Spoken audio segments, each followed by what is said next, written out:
महाराज जी, आपके चरणों में कोटि कोटि प्रणाम। महाराज जी, मेरा बेटा कैंसर जैसी भयंकर बीमारी से ग्रस्त है। हम सब परेशान हैं। ऐसी स्थिति में महाराज श्री, आपका मार्गदर्शन हमारे जीवन में बहुत जरूरी है।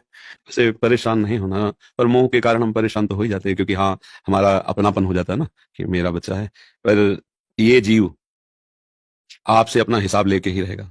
ये आपका हिसाब लेने आया है। अगर देने आता ना, तो स्वस्थ, विवेकवान और ऐसे आचरण करता, ऐसी कमाई करता कि आपको हर्ष होता, सुख होता। अब ये पूर्व कर्म के अनुसार बेचारा, अब वो जीव बंधन में होता है। इसके रहस्य को समझना थोड़ा सा कठिन पड़ता है, पर ये जीव आपका पुत्र नहीं है असली में, समझो। पहली बात तो भगवान का अंश है। दूसरी बात, सृष्टि में आपके द्वारा और इसके द्वारा कोई ऐसे कर्म बने हैं जिनसे इसके द्वारा आपको कष्ट होगा, और उस कर्म के द्वारा ये स्वयं में पीड़ित है, स्वयं में परे। बिल्कुल आप सच्ची बात समझिए, कोई यहां किंचन मात्र किसी को कष्ट नहीं दे सकता। हमारे कर्मों का परिणाम ही हमारे सामने आता। अब घबराना नहीं। देखो, ये जो जीव है ये कभी नहीं मरता, ये शरीर कभी नहीं टिकता, किसी का नहीं टिका। भगवान भी अवतार लिए ना, तो अंतर्धान होने की लीला उन्होंने भी की। देखो, राम जी सरयू में और कृष्णचंद्र जी के पैर में वो व्याध बाण मारता है, और उसको पहले परम धाम भेजते हैं, फिर आप परम धाम। तो देखो, यहाँ का नाम है मृत्यु लोक। यहाँ जाना ही है, शरीर का भोग भोग करके, शरीर का भोग भोग करके, पर चैन से और धर्म युक्त रहो। इसकी जितनी सेवा बने, इसको सेवा करो, प्रोत्साहन देते रहो। और जरूरी नहीं है कि ये आखिरी करने ही आया है, हो सकता है कर्म समाप्त हो, ठीक हो जाए, ऐसा होता है। तो उसमें आपको ज्यादा परेशान नहीं होना। पर हमारी सहयोग की बात, अगर ये थोड़ा नाम जपने लगे, और ठाकुर जी का चरणामृत आपको अमोघ बात बता रहे हैं, अकाल मृत्यु हरणम सर्व व्याधि विनाशनम श्री कृष्ण पादोदकम पीत्वा पुनर्जन्म न विद्यते। विश्वास की बात होती है ना, सुबह दोपहर शाम चरणामृत पियो और राधा राधा नाम जप करो, और ठाकुर जी से प्रार्थना करो कि प्रभु भेजा है तो थोड़ा आपकी कुछ सेवा भी कर ले। और चिंता मत करना, हमारी दोनों किडनी खराब है।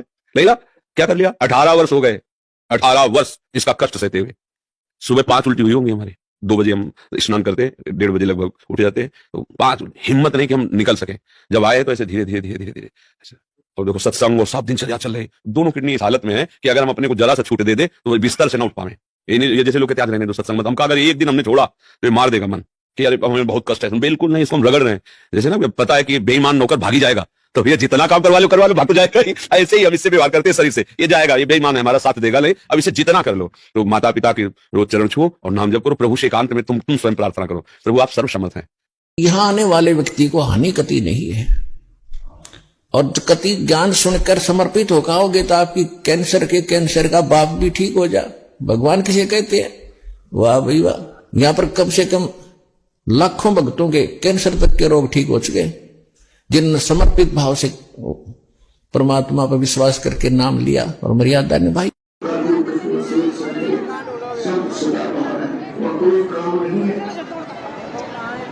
ये आप देख रहे हैं, ये आंखों देखा चमत्कार है, आपके सामने दिखाते हैं। इनका कहने का मतलब है कि इनके सीने पे फोड़े हो गए थे, और वो इतने बड़े बड़े फोड़े थे कि यहाँ पे लटक रहे थे, और इस फोड़ों पे बहुत ज्यादा मवाद चलता था, मतलब कीड़े पड़ने जैसी स्थिति थी। तो जब ये डॉक्टरों के पास गए, हॉस्पिटल में गए, तो उन्होंने मना कर दिया था कि आपका इतना भयंकर कैंसर का ऑपरेशन नहीं हो सका, क्योंकि ऑपरेशन कैंसर पूरे में फैल चुका था। आप ये देखिए किस तरह से पूरी छाती पर ये फैला हुआ था।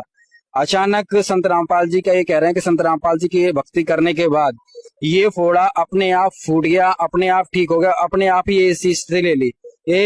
ये सब अपने आप हुआ है, कुछ ऑपरेशन वगैरह डॉक्टर ने? तो एक पैसे की दवा नहीं कराई आप, यार ठीक दवा नहीं कराई मैंने, एक पैसे की दवा नहीं कराई। आपके पास जो डॉक्टर के हॉस्पिटलों के कागज वगैरह थे वो सारे हैं? सारे धरे, ग्वालियर के धरे सब। आपको कैंसर था? हाँ, सब फार्म धरे। 28 केजी वेट था, और 28 केजी वेट से मेरा 54 केजी वेट हो गया। आप ही अंदाजा लगा सकते हो कि इसका कितना आराम मिला है, कितना नहीं मिला है। उसके बाद में मेरा ऑपरेशन किया, और 8 घंटा मेरा ऑपरेशन चला। तो डॉक्टर ने, वही डॉक्टर बोल रहे थे कि इसकी पूरी आंत खराब हो चुकी है, कभी भी खत्म हो सकती है। और वही डॉक्टर ऑपरेशन करके लेके आए थे, तो वो डॉक्टर बोल रहे थे कि डॉक्टर खुद आप देख के मेरे को हैरान हो गए कि इतना बड़ा चमत्कार कैसे हो गया। इसकी तो पूरी आंत खराब हो चुकी थी, ये कैसे हो सकता है? इसकी पूरी आंत अंदर, बिल्कुल 16 साल की बच्ची की आंत कैसे हो सकती है?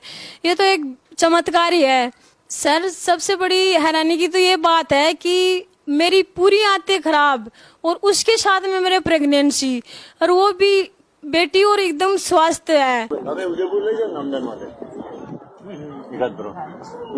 इंटरव्यू वाला वो फोटो ले बड़ा हाँ वो लेंगे अभी वो, पर ये बोलने तो हो एक बार को गए थे तो वो हाजिरी भी भरवानी बाकी है।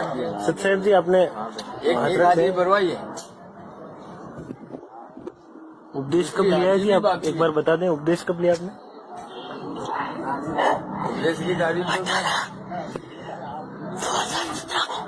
नहीं 17 को नहीं होगा बोले 18 18 में अच्छा 2018 ब्लैक डे पर ब्लैक डे जो उसके पहले वाली पिछले साल पे उसके पहले वाली अच्छा तब से आपके ठीक है खाना वाना सब खा पा रहे परमात्मा की जय अरे बंदी छोड़ उपदेश दिया ना उसके दूसरे दिन ही ये गोलियां वोलियां सब बंद कर दी बंदी क्या बात? छोड़ सदगुरु रामपाल जी महाराज नहीं ना नहीं जाता है ना अच्छा अरे बाप रे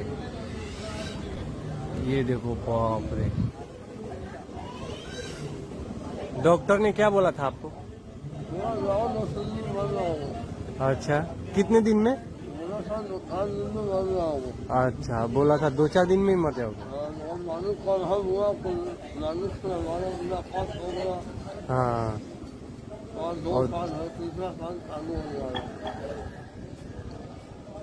ये मतलब ना गुरुजी से नाम दीक्षा लेने से पहले डॉक्टर बोला था हाँ डॉक्टर बोला था कि 3-4 दिन में ही मर जाओगे और लेकिन देखो गुरुजी ने ना अभी तक इनको कैसा रखे हैं एकदम से अभी 3 साल हो गया देखो चेहरे पे भी कितना चमक 2 साल हुआ ना अभी कुछ एकदम मस्त है